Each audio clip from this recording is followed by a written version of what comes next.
Yo, what's happening, people? It's your boy Griggs, and welcome back to Griggs Talks. It's been a minute since I've done a live, but today is a momentous occasion, some would say. Um, 2026 just started. Everyone, happy New Year!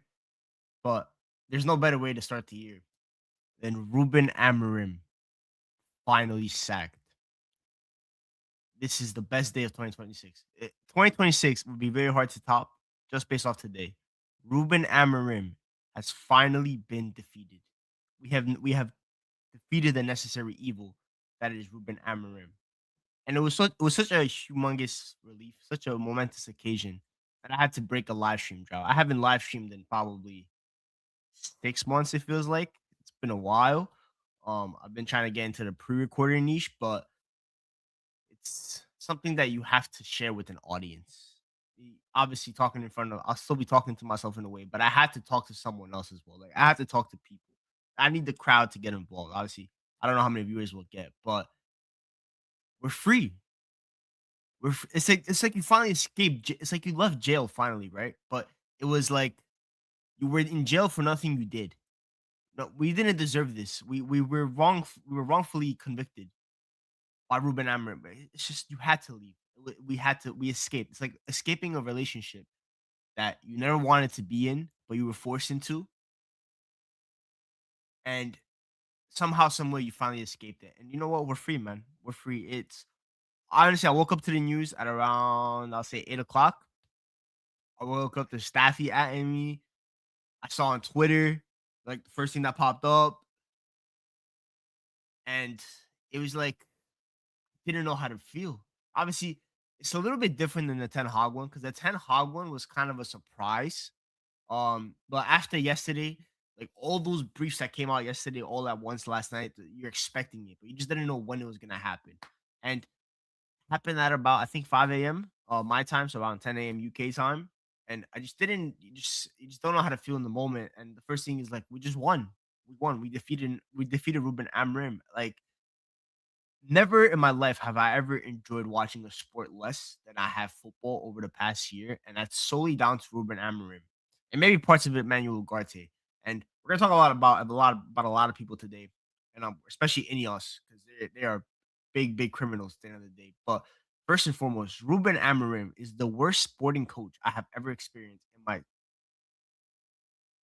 18 years of watching sports, of actually understanding what I'm watching. In my 18 years of watching sports, Ruben Amorim is the worst coach that I have ever seen coach any of my franchises. And I have seen some ass head coaches, but or should I say manager, as Ruben Amorim wanted to be called. Um, but never in my life have I seen the worst coach. This guy has wanted me to suffer from day one. He warned me of suffering. To be fair, he was honest about that. One of the few times he was honest in his tenure was that we must suffer. And suffer have I. I have suffered.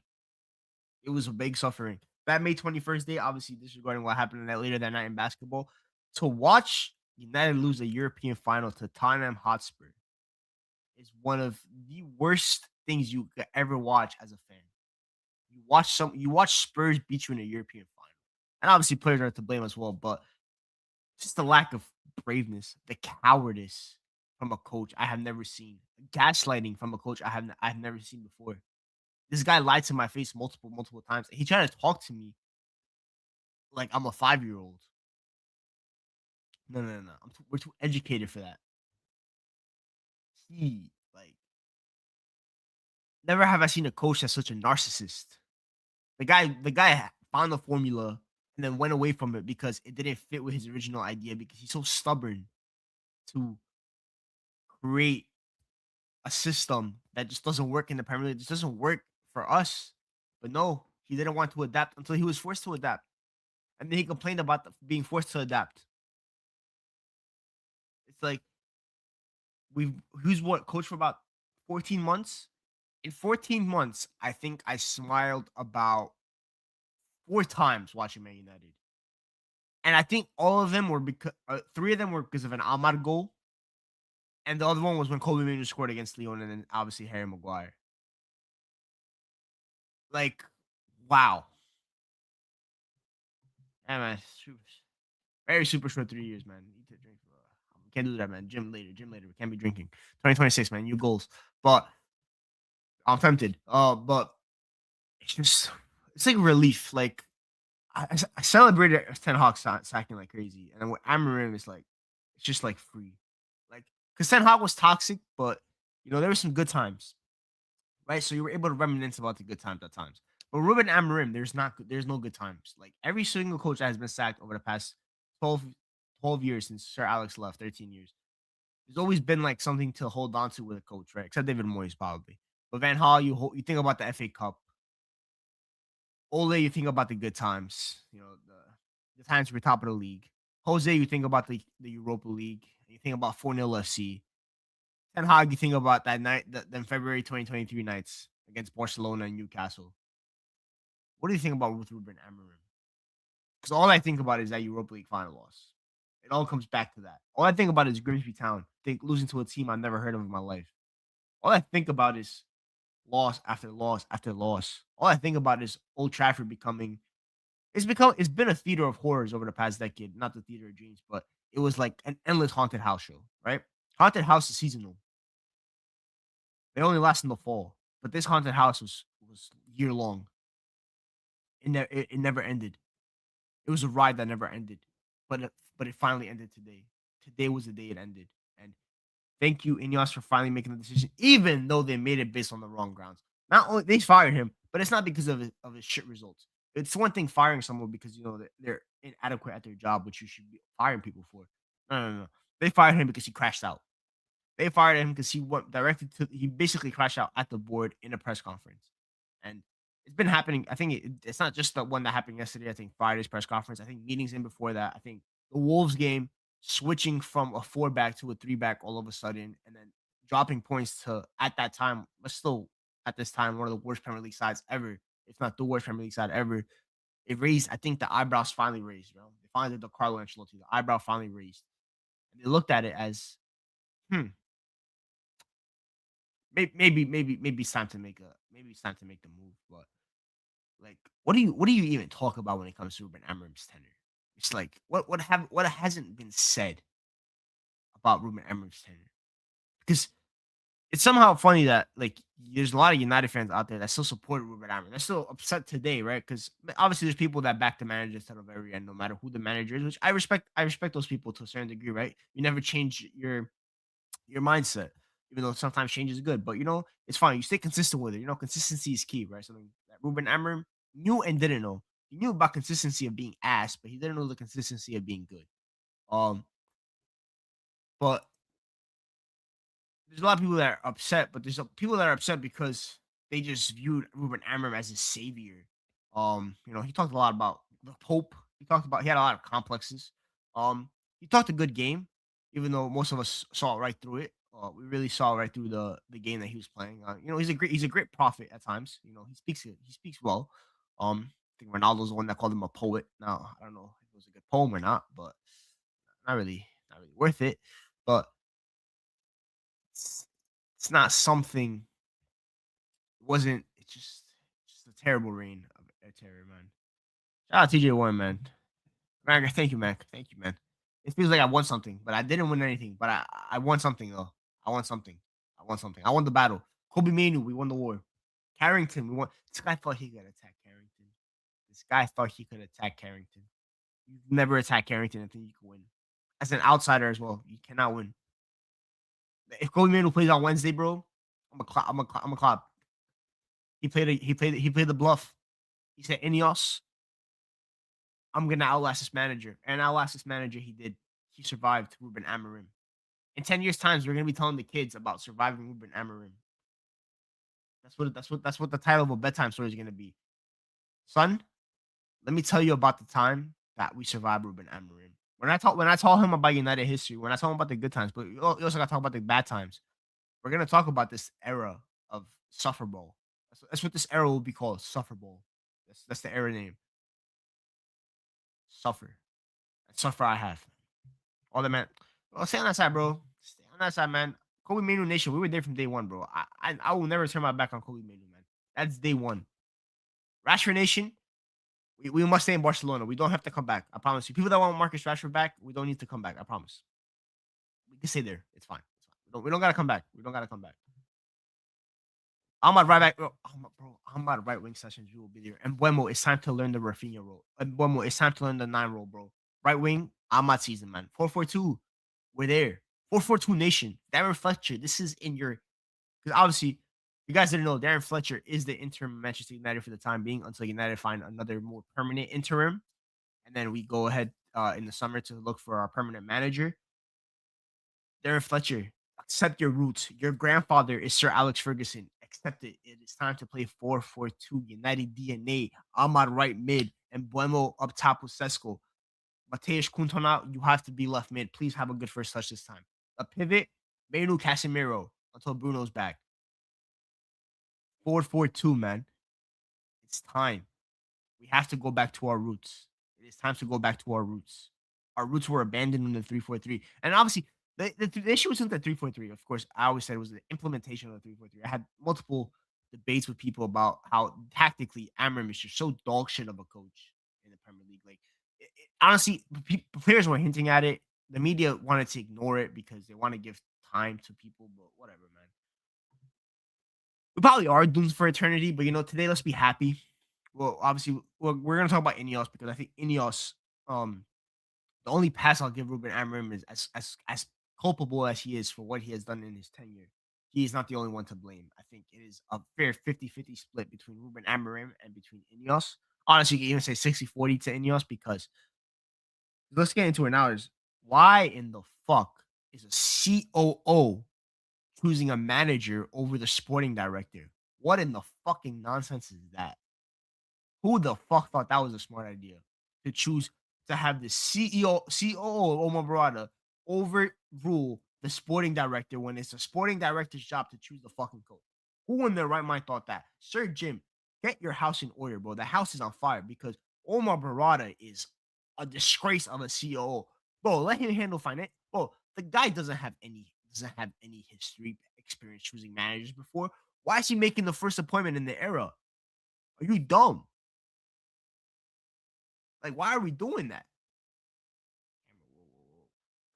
Um, why is the CEO choosing the manager? That should never happen. The CEO does not choose a manager. The sporting director did. Free Dan Ashworth, man. Dan Ashworth, bro. You are a prophet. The guy said he didn't want Ruben Amorim. He said, let's look at the data and let's let the data choose. Well, the data wasn't on Ruben Amorim's side, but Omar Barada basically said, yo, you know what? I have the Manchester City shortlist. Just pick a name from there.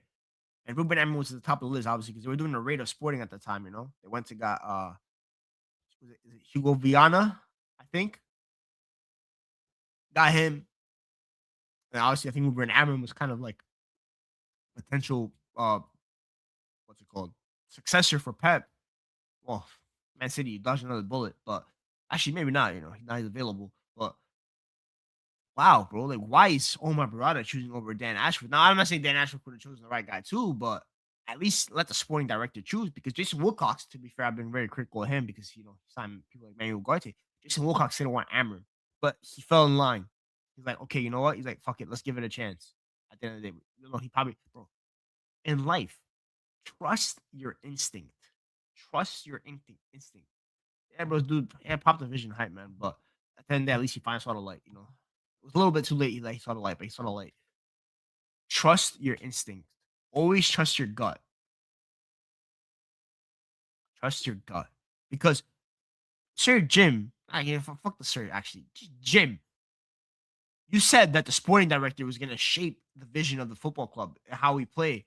Well, the first time the coach, the sporting director had an opportunity to hire a manager, you fired him. You sacked him.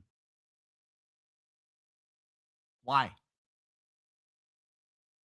So it's Amorim's a problem. Amorim was a problem that had to get erased. That had to get addressed. But Ineos are very, very fraudulent right now. That's why the title says Ineos, something we forgot. People are gonna focus on the Ruben Amorim, and that's fine. We should, but there are too many cooks in this fucking kitchen. You have way too many cooks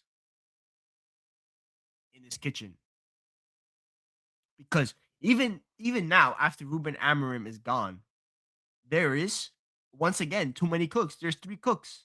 You have Barada, you have Wilcox, and you have Lavelle. Now, Omar Barada should be nowhere near this managerial search. I don't want him to be anywhere near. Don't be in the fucking office and doing the financials. Do my taxes. Do the taxes. Do the sponsorships. Let the footballing decisions come down to Wilcox and Vivell. I don't know who's gonna have the more say, and I don't think that they're gonna be aligned. But I'd rather them two specifically just talk it out and see what they come to an agreement on. Now, it looks like Glasner is the favorite, which I am not a fan of personally. I don't not it's not because I think Oliver Glasner is gonna play third at the back. I don't think Oliver Glasner is gonna play third at the back if he comes to United. He's gonna play a 4-4-2. He said that's his favorite formation. He just needs the profiles for it. And United have the profiles for 4-4-2. It's just I, I I'll say this. I want a manager that is adaptable, but in the sense of what is their intent, right? What is their intent of the game? And by that I mean you can play good football in multiple formations, right? In multiple systems. But when you put a system out there, is the intent to control the game? Is the intent to play good football? Is the intent to be entertaining? Also, obviously, is there an intent to win? I think with Glasner, I think we'll face a similar problem with Ruben Amorim. Is I don't trust Glasner to coach a system, implement a system where United have more of the ball. Let's say over 50% possession. That United are going to be able to win games consistently. Now, I want a coach that has proven, even though Ruben Amorim did it in the Portuguese league, but I want from a better league a coach that has proven that with a system of over 50% possession that they could do it. That's what I want to see. And I don't think Glasner is the right man for that. Now, I don't know who the right man for that is. And I think it's good that United are not going to hire someone right now. I think a interim is probably the best decision. Obviously, it's good that it's also not going to be Darren Fletcher. There's no disrespect to him. He's just not ready. And United are still only are fifth place, by the way. They still have stuff to compete for. Um, we we have a shot at top four, and I'm not saying we're gonna make top four, but there is obviously a huge chance of make. There's a chance of competing for it, and if you keep Darren Fletcher, I believe that you're punting. So go get an interim that you think can help keep, can help you fight for those goals, and I think someone like Michael Carrick, for example, is someone that could do that. Um, I see Maresca's ruled out, Xavi's ruled out on an interim. I think Xavi would take an interim. You have Glasner, you wait for the end of the year. Nagelsmann, you wait for the end of the year. Zerbi, end of the year. Eddie Howe, end of the year. So yeah, it's basically like it's a Carrick interim job, or unless you could convince Kieran McKenna to take an interim and then reassess at the end of the year and give him a permanent. But I don't think that's going to happen either. I don't think Kieran McKenna would risk doing that. So it looks like all eyes are on Michael Carrick type, or unless somehow, some way, they make a crazy decision and bring back Ole, which would be bold to say the least. That would be it'd be risky, but it'd be bold. It'd be interesting. But I think Michael Carrick would be a good shot, man. I think you bring someone. First of all, this club need motivation again. I think Ruben Amorim drained the fucking life out of him. He drained the life out of them, and I think you need someone that, honestly, personally, United have gone so far left from their ideals. And what made not even what made United United, but like at least even like post Fergie, like we still have some United ideals. We've gone so far left from that. Like United just need someone else that can kind of reset it, right? Back to just go back to basics. I think that's what United need right now. United needs to go back to fucking basics. And honestly, what's more basic than a 4-4-2, right? It's more basic. I think Michael Carrick would be a good idea. I think Darren Fletcher for a couple games. I want to see what he does. Obviously, he's been doing good in the under 18s, but and obviously Darren Fletcher is a calm one in terms of like he's been with the squad for I think 4 or 5 years now, so like he knows the players. Obviously, Darren Fletcher cooked up the game plan to beat City in the what's it called, in the FA Cup final, which is calm. But yeah, man, I think it's interesting to say the least in terms of that. What we're gonna do, and it's I just hope we don't do another Ralph Ragnick situation because the last time we fired a coach and then we hired one mid season. Up interim was Ragnick, and before that was Ole. Ole went well, but yeah, man. Yeah, I think that's when they lost them. Like obviously the players and Ruben Amorim, man. It's at the end of the day, like, bro, you like for all the complaints he made, bro, you made the sandwich, and he just the refusal to adapt, the stubbornness to take to the back three, bro. Bro, you're a coach, man. You're meant to adapt as a coach. Maddie FC hype, Muppeteers hype. I hope they're having a great morning. I know Muppeteers was live earlier. I'm sure there was a lot of copium in that one. Maddie FC probably woke up to the news like me because I think he's from New York City. You can hold that as well. I said it. I've said it time and time before you follow me on Twitter, bro. I don't fuck with grifters. I don't mess with grifters, bro. Those people, bro, we've seen their tune before when it comes to um other managers, and we've seen the tone when they went to preseason and how it changed after that. Not gonna lie, just not a respecting for me. It's as simple as that, bro. It's as simple as that because there's guys out there like Lias and Culture Cams where those guys work with the club, they work with Sky Sports and stuff like that, but they keep their opinion authentic. I'm not saying you have to go out there and say, "Yo, like I'm not saying this is like Ruben Amorim, you're fucking shit, you're terrible code, blah blah blah." Just keep it real, keep it authentic. Like, bro, actually state your football opinion. That's what that's what the point of content creation is, bro. In my opinion, is to be authentic, and it's a platform for you to to, to what's it called? The platform for you to state your opinion. And if their real opinion is what they're saying, then brother, the sport is not for you, man. Because this guy was talking about, oh, people are scared. Oh, of Ruben Amorim's gonna prove them wrong, and that he's gonna take us back to the glory days, and they think they're like, bro, give it the fuck up, man. And then you got Matty FC, which I never met the guy, man, right? Obviously. Like, I'm sure he's a great guy, but Oski's boy, but bro, after the Wolves game, attacking the youth. Like, bro, what's wrong with you? Like, dog, what's wrong with you, bro? Bro said the worst thing that Ruben Amorim did was play the youth because they cost us the game.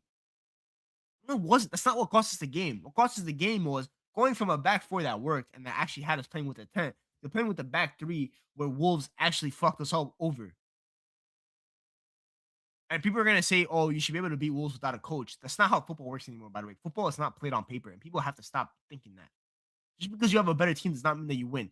Because guess what? The average player is better than the average player back then. Tactically, the game is better back then as well. Like, bro, give it the fuck up, man. Cam was saying hurt his Xavi. It could be Xavi. I think what with Xavi, I think it was more from his side than United, but we'll see. I'm not opposed to Xavi. At least for Xavi, right?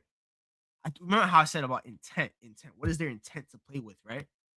Xavi's intent is gonna be to dominate possession. He is one of the biggest coaches of that, right? Literally one of the spearheads of modern tiki taka on a football pitch. So that's what I love to see, man. Can we actually start a protest against power? Honestly, I can't do nothing, right? I don't live in Manchester, but I do think that there should be some form of protest. I think Ineos have taken the piss out of people personally, and I think what people are scared of, right, is because I think what Ruben Amorim taught us, right, is the grass is not always green on the other side. And I'm not saying that Ineos are worse than the Glazers, but we all thought that whoever came in to kind of take the football power away from the Glazers was going to be an automatic upgrade, no matter what, because of what the Glazers did. But Ineos have proven that it's a very difficult task, but it's also like I said, grass is not greener, bro. Not every time. Because bro, I thought we couldn't do worse than Ten Hag. Lo and behold, we did worse than fucking Ten Hag. That's why I'm not gonna say we're gonna do worse than we can't do worse than Amarim. What United have taught me in the past year is I said this on a previous video. We are an endless ocean. We are the ocean. It is endless. We think we can hit rock bottom, but brother, I promise you, there's more space to find. There's another bottom to hit. There we go. Bottomless hole. That's you said it better than me, man. Sometimes too many words. But it can always get worse. Just don't think it can get better, man. United can get worse than Ruben Amorim. I promise you, it is possible. So temper your expectations with Man United. Just temper. And I had someone ask me yesterday, who can be the coach that can bring us back to the glory days? For right now, forget about the glory days. First of all, Fergie is not going to get repeated. Give it up. It's never happening again. What United first and foremost needs to do is become become a functional club again. It is time to become functional from top to bottom. Once you become functional, then we can talk about glory days. You know what's not functional? Three heads up top, the decision makers, all having a different manager to choose to think that they want. That is not functional. That is dysfunctional. That's what United need to focus on. Become functional. Once you become functional, then we can talk about glory days. We can talk about 21 is coming home, blah, blah, blah, all that kind of stuff. Exactly. Thank you. Son Lamans, thank you, by the way. What a goalkeeper, man. But we thought we couldn't do worse than McFred. Lo and behold, you signed Manuel Ugarte. You thought we couldn't do worse than Jadon Sancho? We signed Anthony. Like, brother, anything is possible. Anything can happen when it comes to this football club. Temper the expectations. And once you temper the expectations, life becomes a little bit better. Life becomes just a little bit better. Brighton and Burnley are good for games for confidence versus for City in general. Yeah, it's gonna be interesting. Bro, please, man, I'm begging you, Ugarte, bro. If Manuel Ugarte leaves this January, do you know this will be the greatest January of my life? Manuel Ugarte leaves in January, bro. It will be the greatest January of my life. It can't get better than that after that, bro. God. Yesterday, mind you, we wake up at 7 a.m. to watch a fucking football match. I see 8 defenders starting. And then I see a counterattack led by Manuel Ugarte and Patrick Dorgu. That's what we get. I used to watch Ronaldo and Rooney lead counterattacks. I watched, no disrespect to Dorgu, but I watched Manuel Ugarte and Dorgu lead a counterattack yesterday. Tragedy, bro. He was another that Muppeteer's hype, bro. I'm telling you, man, Muppeteer's hype. First of all, from his high pitched voice that pisses me off to everything, bro. It's Muppeteer's hype at the end of the day, man. Oh, it's Muppeteer's hype. So let me just retweet this shit right there.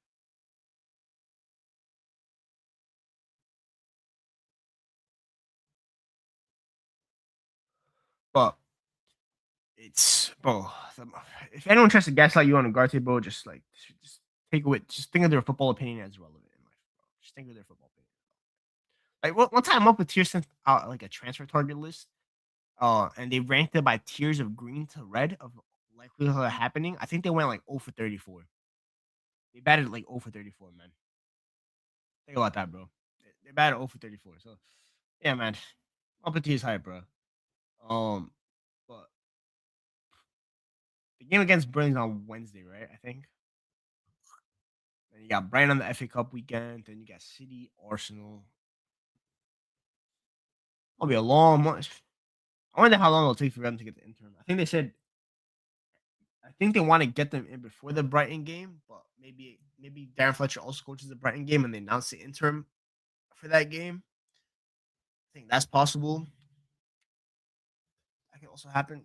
I really want to see who it is, man. I think Michael Carrick has always sounded like a logical solution, but logical is not always the answer, right? Season not yet over. Bro, Pascal Gross is back for Brighton, man. We're getting knocked out, man. That guy has a dagger. Yo, that guy, I thought we escaped the demon, bro. He's back, bro. The rest of the league is meaty, though. This league is dog shit, bro. I've said it time and time again. One of the biggest indictments on Ruben Amorim is that he did not have United top 4 after a 200 mil summer and one match a week. In a top 4 where, bro, this league is horrible, bro. I don't think Aston Villa are good. I think obviously City are way better, bro. I think Arsenal and City are like the only 2 good teams. I think Chelsea are obviously mid, and they're in their own like little downfall. They're hiding Rosenier. Obviously we all know how bad Liverpool are. Spurs are dog shit. Like, bro, Newcastle are not good. I think Villa have done really well because I think it's all about having a good coach right now. I think, bro, honestly, if you have a good coach right now, I think you'll just be fine. And I think the biggest power that Aston Villa have is that they have probably the 3rd best coach in the Premier League in Unai Emery. So, like, obviously, I think Pep and Arteta are 1 and 2, but then it's Unai. And United just had a bottom half coach We had a bottom half coach in this league, and it cost us. It cost us big time. I think that's the biggest indictment, bro. You had one game with honestly, Amarim begged for one match a week. He said, "I don't want to win the Europa League final." We let that slide. Well, I didn't let that slide, but they let that slide. So we lost Europe. We lost the Europa League final. So now it's one match a week. Bet, but you're still fitting. You're sitting fifth. Your goal difference is barely high. You barely kept clean sheets. Yeah, man. Now they can get better. So it had to happen. I'm just a little upset that it happened because of the crashing out as opposed to results. It would have felt so much better if he was sacked because of results. But then at the same time, it's like that was the result that broke the back, like the broke the camel back, bro. Like, why wasn't it the Grimsby lost, the Spurs lost? Like, why wasn't it so long ago? And honestly, I think in hindsight as well, I think it was much better that United hired Ruben Amorim mid-season than as opposed to the summer. Because if he got hired this past summer, right, he would have been given way more time because you would have had a first window and then you kind of let it happen. But because he coached mid-season last year and we finished 15th, that will forever be in most fans' heads. Obviously, some fans wanted us to forget about last season, but for most people, it was always stuck in their head, right? It's not something we can forget and forgive. So unless he like over exceeded expectations and had us like top three and stuff like that and had us in a title race, you were never gonna forget last year. But if he was hired in the summer, then he would have had the full year this year for most people, right? Obviously, the people that were out on Ruben Amorim from day one would have been out on Ruben Amorim from day one this year too. But he would have been given more time, and I think there's nothing that could have fixed it. I don't think there's anything that United could have done to make Ruben Amorim a better coach. There really wasn't. I think from that perspective, from tactically, that's all on him. It's not on Wilcox. It's not on Ratcliffe. It's not on anyone else but himself. That is his fault. Um, Summer is going to be interesting. I know midfield has been an emphasis, but we probably need a winger now, maybe a center back. Definitely need a left winger. Um, Center back.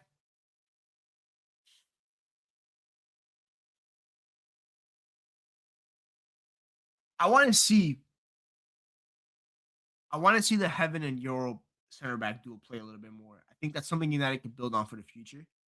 I think United are good at center back. If you keep Delict, you keep Lissandro, you keep Heaven, you keep Euro. I think you're good. Obviously, Luke Shaw's proven. Delict in a four. I'm not sure. Maybe. I don't know, man.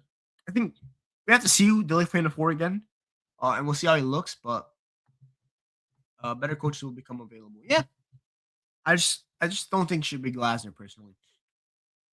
Uh I'm gonna assume that Vivell is gonna reach out to Nagelsmann with the Leipzig connection. I don't know if he'll get him, but I think that's definitely something that you could think about. But then it's gonna be similar to the Clear Lake situation at Chelsea. It's it's the wording of the coach versus manager, right? There's a lot of coaches today that want that position of like the full power. And right, Ineos aren't willing to give that up. The same way that Clear Lake and Blue Cove are not willing to give that up. And honestly, there's not many coaches today in football that deserve that kind of power. Obviously, we're in the era where the sporting director is probably the most important person at the club because if they recruit well, then yeah, you can just keep bringing in coach after coach, right? You have the squad, you have good recruitment. But if you have a sporting director that doesn't recruit well and then hires bad coaches, bro, it's a recipe for disaster. And in terms of United, I think United have recruited pretty well over the past couple of years under Ineos. I don't think recruitment has been the biggest issue. I think maybe priorities of recruitment you could talk about. But when you look at the players that were signed, you're thinking about Aiden having 1 mil, right? Patrick Dorgu's pretty cheap, and now we finally get to see Patrick Dorgu playing a back four. Ugarte was terrible business, but you have Lenny Euro, you have Xerxes, you have Cunha and Abuemo, who are obviously big signings. You have Son Lemons. What's that? Ruben in or Ruben out, brother?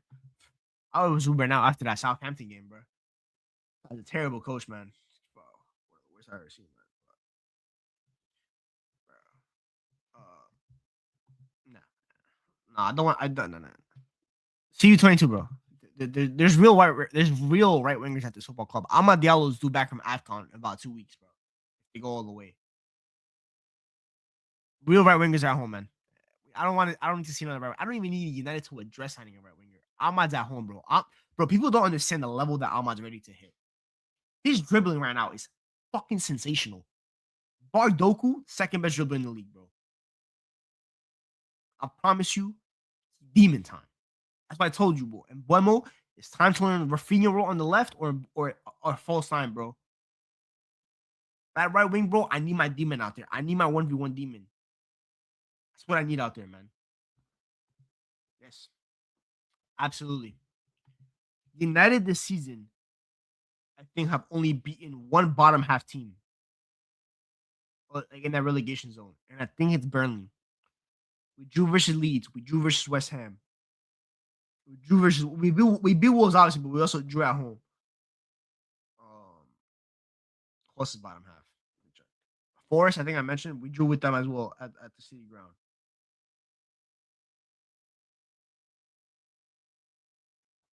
Bournemouth were 15th. We drew against. So yeah, man, it's bro, and it's a statistic. United were better um without the ball than with the ball, and that's an issue that Ineos have to solve. And that's not through the that's through the coach, but it's also through player recruitment. You need to get players that know how to control the game. And speaking of players that know how to control the game, not gonna lie, Griggs, I know we don't like the one player to say the club thing, but we need to get Elliot Anderson. Him and Kobe wouldn't be a movie as a duo. I'm out on Baleba. I hear, obviously, I don't think Baleba is worth 100 million. I had the video on the channel. I think it's maybe one of the last live streams I did, which was, do you pay 100 mil for a midfielder? Right? That's the question. There's always midfielders out there, and I hear Elliot Anderson. I love it. I like Elliot Anderson. I think he's a great player. I think it would be a sensational signing. Obviously, you have Kobe Manu, who I think is more likely to stay now, even though the Ruben Amorim Manu, I think most of it was on Ruben Amorim, but don't think that any of us wouldn't sell Manu, by the way. Do not think that. Yeah. Baleba has done well at AFCON. To be fair, he's done really good. Um, I think Baleba's still a good player, but it does give me a red flag that he kind of down tools for Brighton after the United link, bro. Bro, keep playing well for Brighton and prove your worth, bro. Because like I said, because that United move, bro. Because you obviously they're still interested in you, right? But look at who they're also moving on to, right? Wharton, Elliot Anderson, like they were all in on Baleba last summer, but now there's new bad bitches, right? There's new ones, so teams will move on. So it's up to you as a player. For speaking to Baleba personally, is for you to stay consistent. Therefore, that interest that interest is always going to be there. But what's the legitness of the interest? How much fire is it, like out of 10, right? How bad do they want you now? It'll go down if you don't keep that same level of performance. So yeah, man. Now obviously AFCON now getting it's creeping up a little. Wait, who do you have in mind as the next manager? Um, Now listen, the last manager I really fought for, which was Eric Ten Hag to want, backfired on me. So I'm not really in the mindset of who do I have in mind though.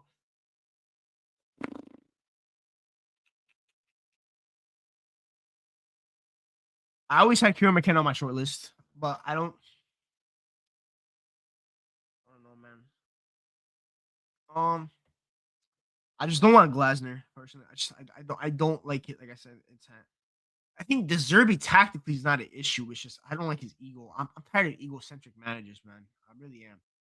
Um, which is why I like Maresca personally. I think Maresca's ability to love wing play, which I think something United needs to go back to, would be great. But ego is a big issue, and he just left Clear Lake, who have a similar model to Ineos. So obviously, I think Ineos are a little bit better in terms of signing more proven players, which a manager would appreciate.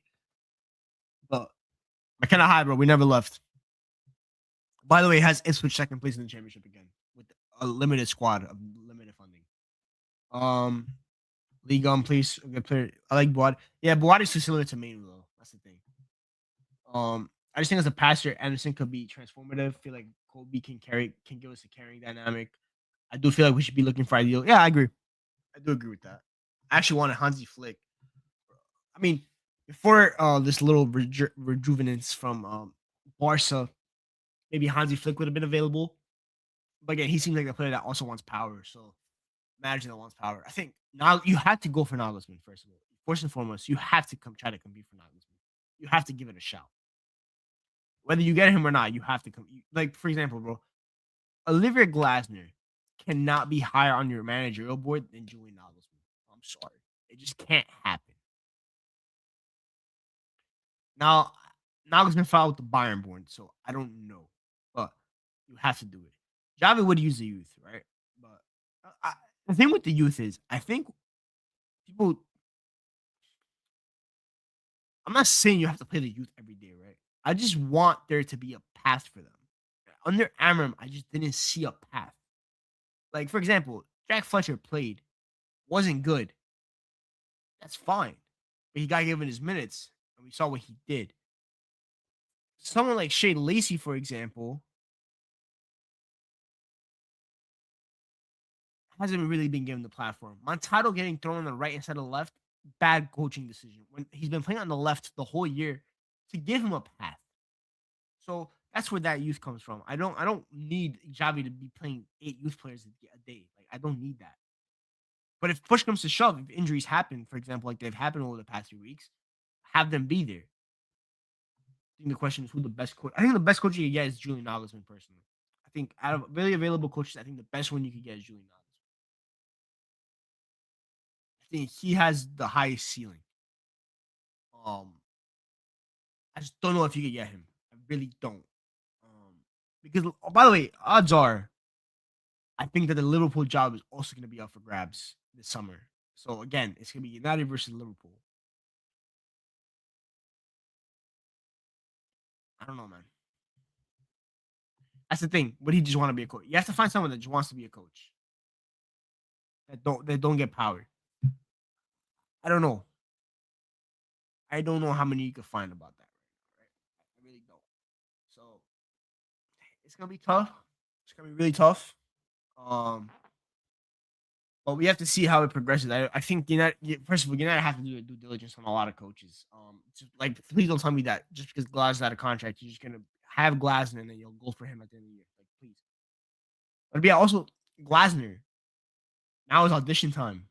Prove that you can maybe play a more dominant style with Crystal Palace. I think Crystal Palace are also gonna back him in the winter heavy. They said so, bro. Do that. Yeah, that's what you want to see, bro. You want to see players playing to their strengths. I hope that's what Darren Fletcher does. What's that with Alonso? He adapts too much in a way, right? The system changes too much. There's no like formations change and the system. I don't know, man. I also don't think Alonso's at risk at Madrid right now. I don't think Madrid are gonna sack a manager anytime soon, bro. I don't think they are. I think that was just talk from Marca. So yeah, I think Nagelsmann for sure. Glasses you're gonna look at. They're probably gonna keep taking a look at Maresca. I don't know if Maresca's like on a gardening leave type shit from Chelsea. Um, I don't know if he can sign directly with the Prem club right after he got sacked. Obviously, some coaches have to wait like a certain amount of time, so we'll see.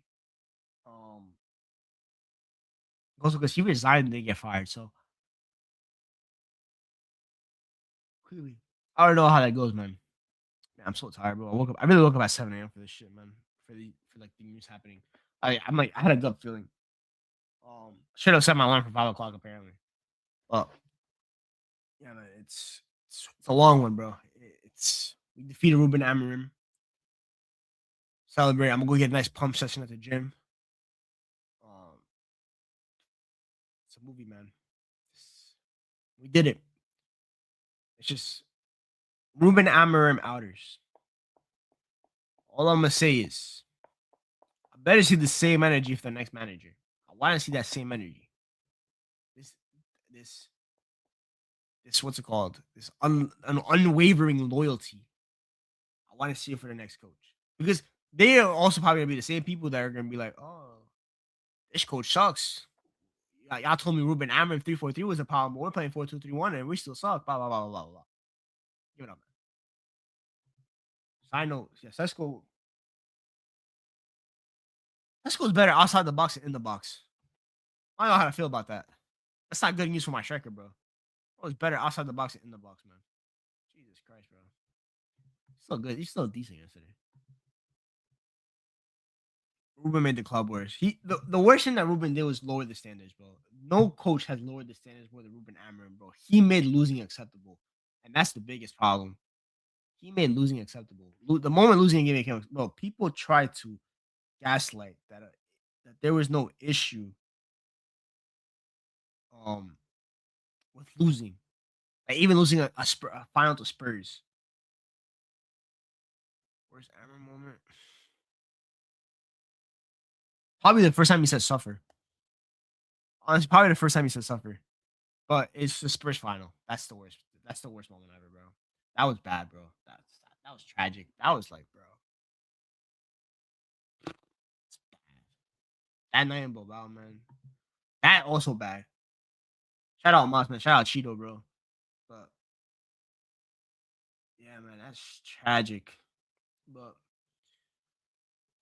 you know what? The Knicks becoming low key ass right now. Low key makes sense. I think the gods had an idea that Ruben Aaron was about to get sacked, man. Grimsby's also bad, but yes, I can't have happiness twice. So yeah, man. But we did a nice little 45-minute stream. Shout out everyone that joined. Miles, shout out Miles, shout out CU22, shout out the Box Leon. I think who else was in here at some point? Mustafa, shout out 03. Shout out Iabdi. Shout out Violence Edit. Now shout out Donna Cullen. Shout out Dimitri. Shout out TJ Warren, even though he's a fraud. Shout out Ramo. Shout out Kobe. And yeah, man.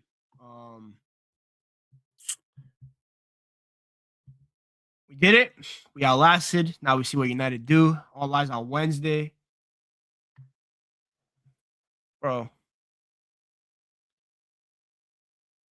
I told Staffy that the Celtics are a problem. But if you want NBA talk, by the way, I haven't live since I started this. If you guys haven't been paying attention, if you don't follow me on Twitter, Michael_Griggs26. If you like basketball, if you like NFL, if you like watching other footy than Manchester United, which you should, don't let United be your only hope of football. I did start a podcast called Triple Coverage. It's on Spotify and Apple Podcasts. We discuss football on there. That's not Man United. This channel is only for Man United. And also we discuss NFL. We discuss NBA. I had to find another platform to discuss other sports. So I'm on there. Follow it. Watch it. I'm gonna probably do more recordings a little bit later on that. But yeah, this channel is gonna be specifically Man United. I'm gonna try to do more live streaming. Right now it makes it a little bit easier to do pre-recorded because of work and also gym and stuff like that. So yeah, man, in your structure, bro, is a disaster. But I'm gonna be talking more about this on Staffy's tonight. American Waffle. Make sure you follow Staffy. Make sure you subscribe to Staffy TV.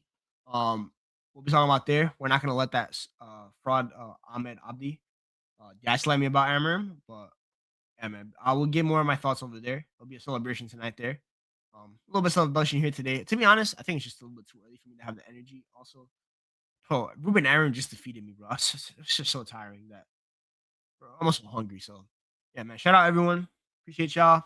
Catch you on the next time. Probably later during the week. I think there's probably more news, and obviously, Amarim's gone, so I want to be more United content. Love for the club is back. Hopefully, next coach doesn't ruin that. So, if Michael Carrick gets appointed, though, we will be there, and I will be there with my picture with Michael Carrick. I'll catch y'all later. Peace.